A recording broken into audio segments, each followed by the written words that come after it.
Y Evita, ni siquiera pudo descansar a partir de su muerte, un 26 de julio. Evita probablemente haya reunido lo mejor de esta sociedad. Es difícil entender la argentinidad sin entender la Eva. Y probablemente también haya reunido lo peor en sus detractores. El cadáver de Eva desapareció cuando vino la Revolución Libertadora, porque finalmente a Eva se le tenía mucho miedo. Cada vez que apareció su cadáver en algún lugar que los seguidores lo iban descubriendo, la dictadura hizo esfuerzos enormes por volver a esconderla. Eva apareció muchísimos años después, fue entregada al general Perón, justamente en Puerta de Hierro. Se ha escrito mucho, la literatura es vasta.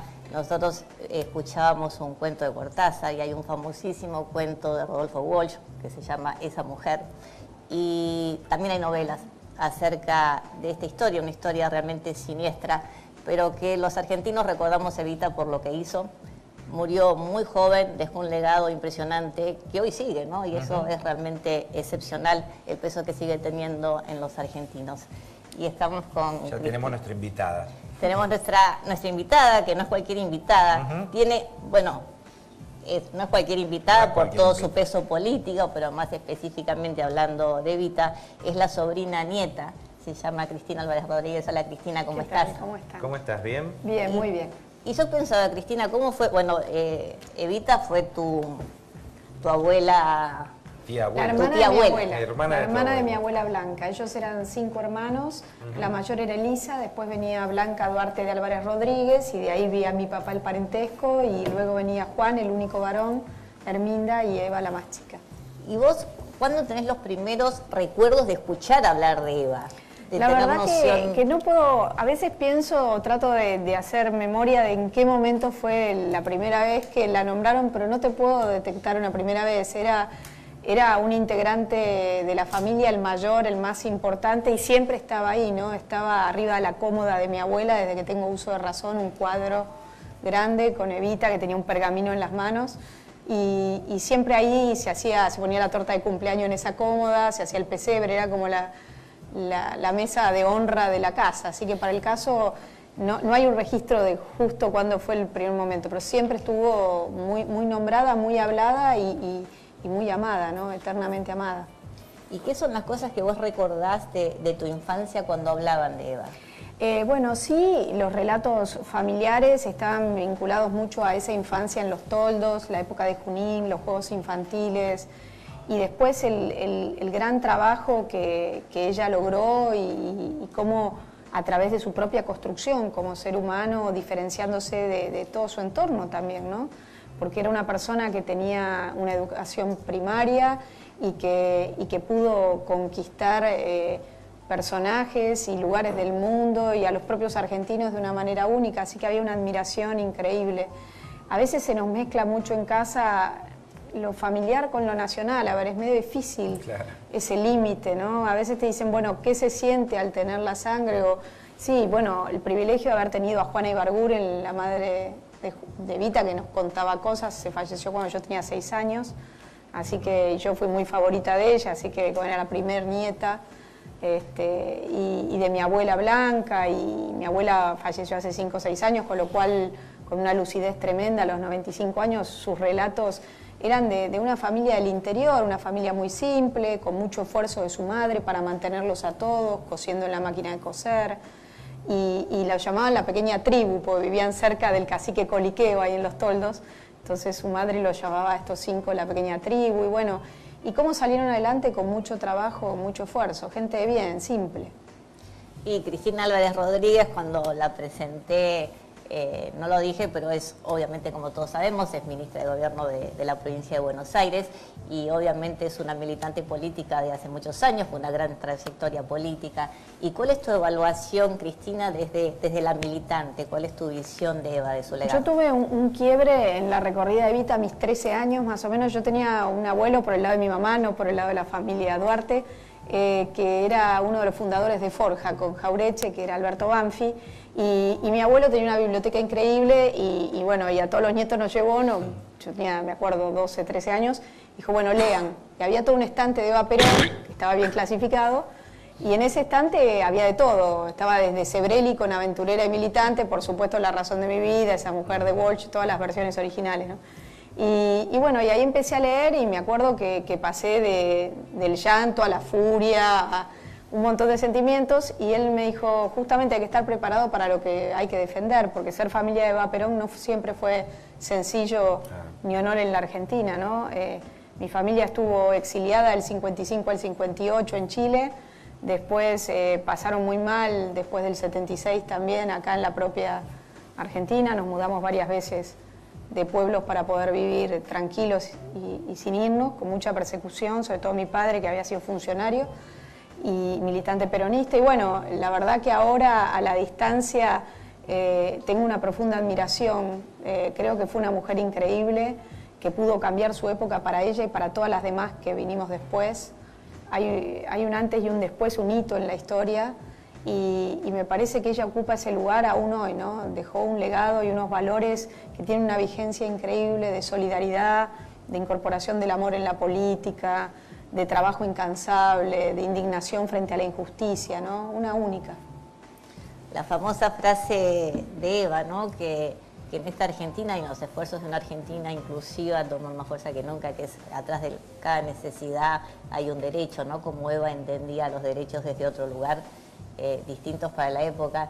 Y yo pensaba, en medio de esta situación, una situación de transición, con los buitres golpeándonos, con ciertas incertidumbres políticas, ¿qué pensás que pensaría Eva? Es difícil, yo lo sé. Sí. Pero, ¿qué pensaría Eva de este momento de la historia?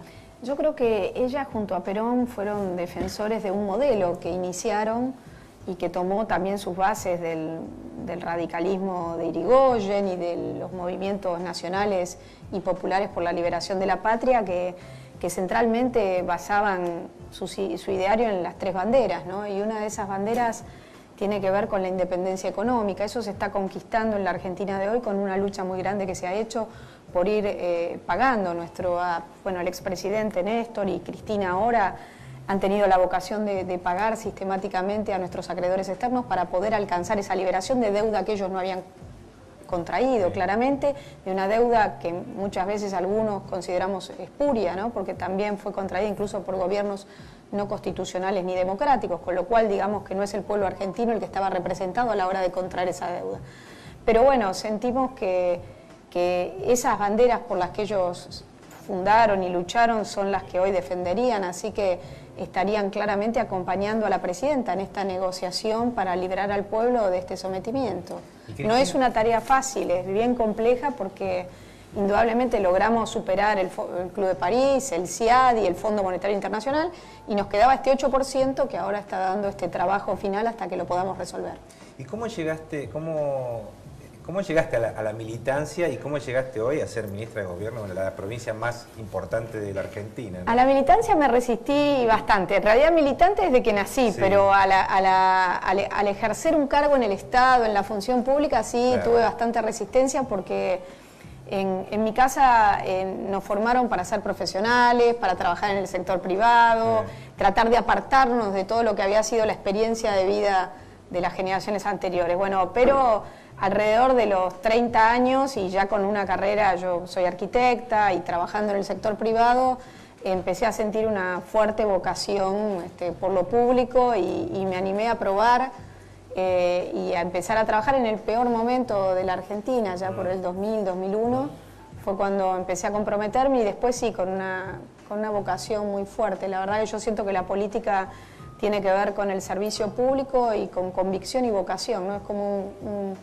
y en eso estoy trabajando. Y bueno, y lo de ministro de Gobierno llegó de la mano de Daniel Scioli, sí, que me dio grandes oportunidades para protagonizar. ¿Lo pensaste un par de veces o no? Sí, en realidad primero fui ministro de Infraestructura, sí, y ahí me sentía muy segura porque era mi área claro, específica de conocimiento y podía, digamos, mezclar la política y lo que yo sabía hacer, que eran casas, caminos, puentes, todas esas cosas. Y la verdad que después, bueno, llegó en el segundo mandato de Daniel, donde Cristina a nivel nacional y Daniel fueron los gobernantes más votados de la historia en esos roles políticos.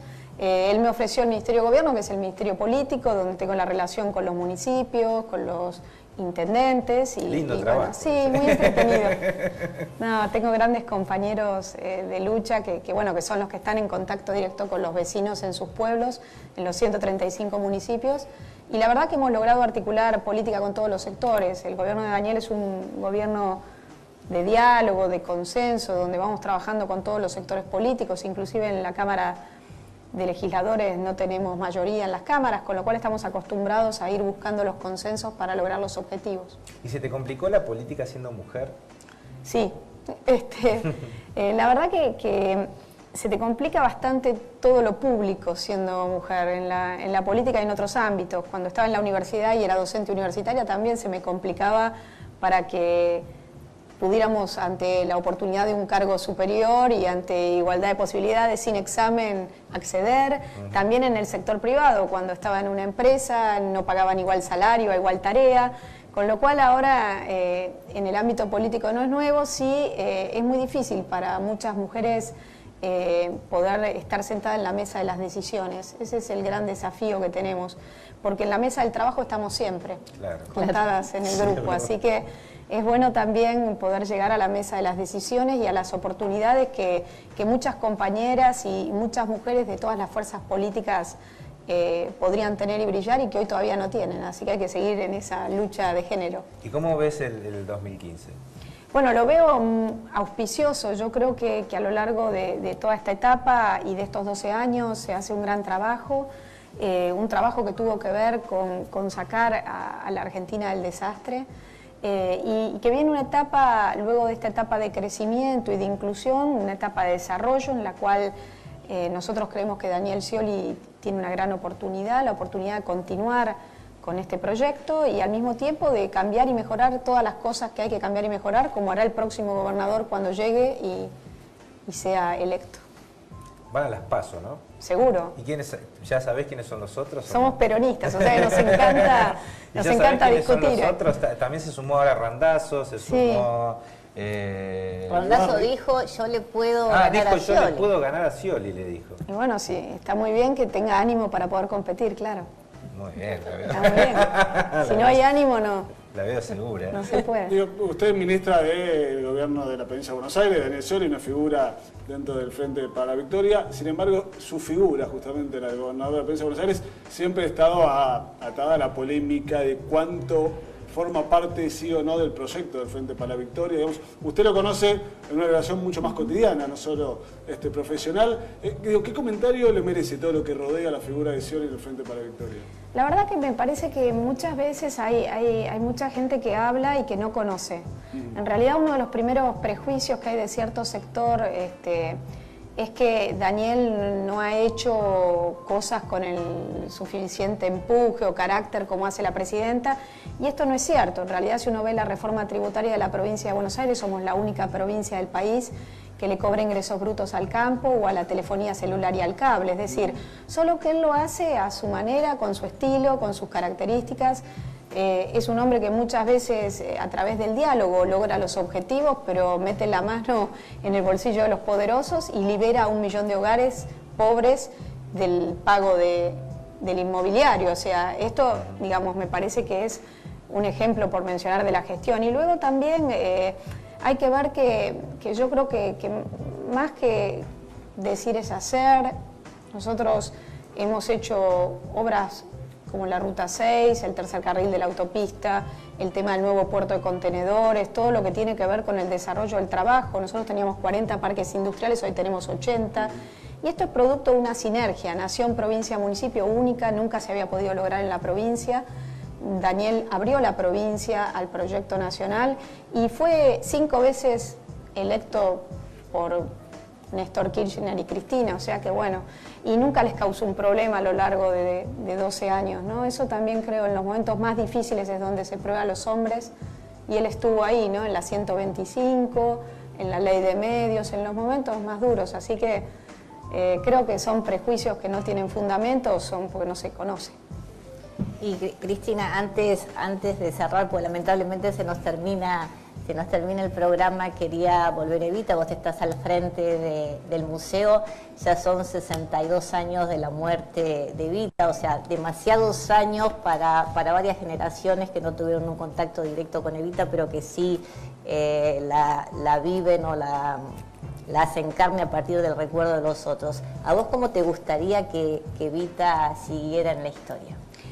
Bueno, me gusta que siga como, digamos, como un faro, ¿no? Yo siento que es como un faro que lanza señales desde su lugar en la historia y que permanentemente nos convoca a todos a ser rebeldes, o sea, a estar disconformes con lo logrado, a ir por más. Hacer lío, como dice. Exactamente, hacer lío. Pancho. Sí, creo que es eso, ¿no? Bueno, invitamos a la gente al museo, que es realmente hermoso.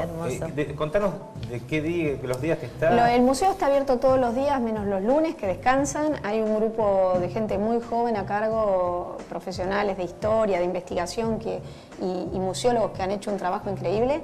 Queda en la Finuri Gutiérrez, sí. Y bueno, los invitamos a todos desde las 10 de la mañana hasta las 19 horas a que lo visiten. Es realmente hermoso, vayan vale a verlo. La pena. Se come muy bien. Y se come muy bien, en el restaurante de abajo se come muy bien, pero la verdad, vayan a verlo porque es al estilo bien europeo, es un museo que lo ves en media hora y te vas realmente enriquecido. Y muchos turistas van, veo las colas porque está cerca de casa, veo las colas que hay de turistas, así que vayan a verlo. La verdad que, Cristina, muchísimas gracias, un placer que hayas estado acá, hablando un poco de política, hablando de tu tía. Abuela. Tía gracias abuela. a ustedes. No, gracias a vos. Bueno, nos vemos el lunes. Hoy es el último día. No hagamos nada. Porque el lunes hay partido otra vez, che, pero paremos con los partidos. Santi, por Paremos favor, con la el Argentina. ¿Podés hablar con la AFA? Por favor. Mirá que te voy a mandar al cronista sin retorno. Bueno, el lunes hay partido ya de campeonato. Copa Argentina, que se está jugando, quedó Arsenal afuera ayer. Así es, quedó Arsenal afuera, entre otros. Bueno, el martes nos vemos, entonces, y muchísimas gracias, y acuérdense que este es un programa que nos encanta hacer y nos encanta que estén ahí del otro lado. Muchas gracias. Y mañana los vemos en la radio a las 12. Chao.